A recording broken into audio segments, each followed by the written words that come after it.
আসসালামু আলাইকুম, সবাই কেমন আছেন? কৃষকের ভাই চ্যানেলের আরো একটি ভিডিওতে আপনাদের সবাইকে স্বাগতম। ভিউয়ার্স, কুরবানি চলে গেছে, এখন অনেকেই নতুন নতুন গরু কিনতেছেন। নতুন গরু কেনার পর কি কি করতে হবে এই বিষয়ে একটু আপনাদের সাথে আজকে আলোচনা করব।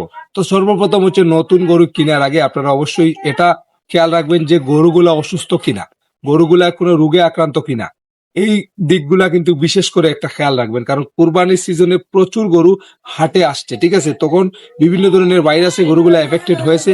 অনেক গরুগুলার মধ্যে ভাইরাস এখনো পর্যন্ত প্রকাশ পায়নি, কিন্তু ভিতরে ভিতরে ভাইরাস আছে, ঠিক আছে? তো এইগুলা একটু ফলো করে আপনারা গরুগুলা কিনবেন, যাতে গরুগুলা সুস্থ সবল থাকে। যদি অসুস্থ গরু কিনেন তাহলে সেটার পিছনে আপনি অনেক টাকা হয়তো চিকিৎসা বাবদ ব্যয় করতে হবে।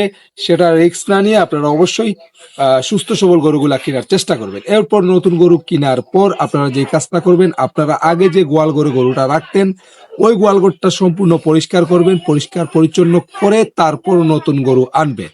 আর যদি আপনার খামারে পুরনো গরু থেকে থাকে তাহলে অবশ্যই নতুন গরু আনার পর দুইটা গরুকে একসাথে কখনোই রাখবেন না, কমপক্ষে 10 থেকে 15 দিন, ঠিক আছে? আর যদি আপনার গোয়াল ঘরে কোনো গরু না থাকে তাহলে আপনি অবশ্যই ওই গরুকে আপনার গোয়াল ঘরে রাখতে পারেন। গোয়াল ঘরে রাখার পর যেই কাজটা আপনারা করবেন সেটা হচ্ছে, নতুন গরুটা আনার পর পরের দিন ওই গরুটাকে খুব ভালো করে সর্বপ্রথমে আপনার শ্যাম্পু দিয়ে গোসল করাবেন। শ্যাম্পু দিয়ে গোসল করানোর পর পটাশ মিশ্রিত পানি দিয়ে আবার গোসল করিয়ে দেবেন, এবং ওই পটাশ মিশ্রিত পানি যেন গরুটির শরীরে থাকে, ঠিক আছে?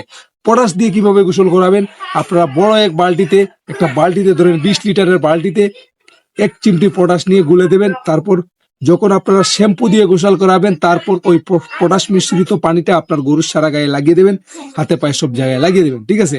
তারপর পরের দিন আবার গোসল করে ওইটাকে ওই পটাশ যে মিশ্রিত পানিটা সেটা পরিষ্কার করে দেবেন। এবং যেটা খেয়াল রাখবেন সেটা হচ্ছে গরুর পাটা খুব ভালো করে খেয়াল রাখবেন, যাতে পায়ে কোনো ধরনের কাটা, ছেঁড়া অথবা পায়ে কোনো ধরনের ক্ষত এইগুলা যেন গরুর না থাকে। যদিও থাকে তাহলে সাথে সাথে আপনারা তার চিকিৎসা নেবেন, ঠিক আছে? এবং নতুন গরু আনার পর আপনারা প্রথমে ওইটাকে দানাদার খাদ্য সেই খাওয়াবেন না, ওইটাকে আপনার পরিবেশে অভ্যস্ত করতে দেবেন। সর্বপ্রথম এটাকে কাছাকাছি প্রয়োজন, খড় প্রয়োজন, পানি প্রয়োজন, এইগুলা দেওয়ার পর আপনারা আস্তে আস্তে আস্তে আস্তে ওইটাকে তৈরি করবেন। প্রথমে এনেই হুটহাট করে আপনারা দানাদার খাদ্য যদি বেশি করে দিয়ে দেন, হয়তো ওই গরুটা আগে দানাদার খাদ্য খায়নি বা এই ধরনের খাদ্যকে অভ্যস্ত না। আপনি দানাদার খাদ্য খাওয়ানোর পরেই কিন্তু গরুটার পাতলা পায়খানা হতে পারে, বদ হজম হতে পারে, গরুর পাকস্থলীতে সমস্যা হতে পারে, ঠিক আছে? এটা আমরা প্র্যাকটিক্যালি করে আসছি, তাই আপনাদের এই বিষয়ে সচেতন করলাম। তো এই হলো নতুন গরু আনার পর আপনারা যে কাজগুলো করবেন। তারপরে পরে কি করবেন, মোটা তাজা করবেন, এই বিষয়ে তো অবশ্যই ভিডিও আসবে। যদি ভিডিও চান অবশ্যই কমেন্ট করে জানাবেন। আর এই চ্যানেলে যদি নতুন হয়ে থাকেন চ্যানেলটি সাবস্ক্রাইব করবেন। ধন্যবাদ, দেখা হবে আরেকটি ভিডিওতে। আল্লাহ হাফিজ, আসসালামু আলাইকুম।